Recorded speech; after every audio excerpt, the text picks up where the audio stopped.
belief yes. about Donald Trump, man. Well, look, first of all, congratulations, both of you guys We're were, not there yet. you're further than anybody said you would be.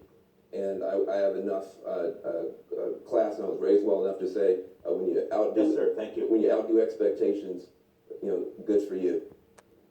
But there's another side to this. People have talked about a miracle. I'm hearing about a nightmare. It's hard to be a parent tonight for a lot of us.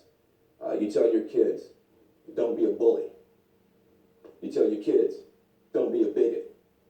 You tell your kids, do your homework and be prepared.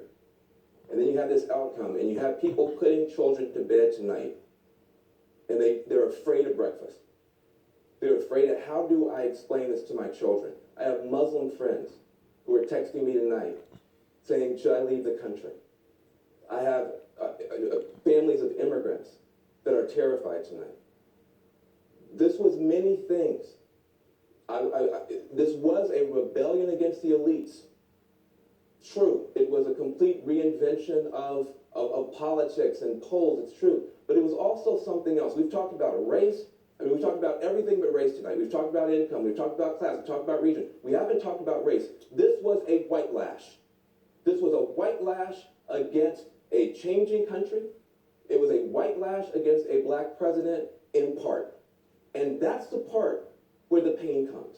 And Donald Trump has a responsibility tonight to come out and reassure people that he is going to be the president of all the people who he insulted and offended and brushed aside. Yeah, when you say you want to take your country back, you got a lot of people who feel that we're not represented well either.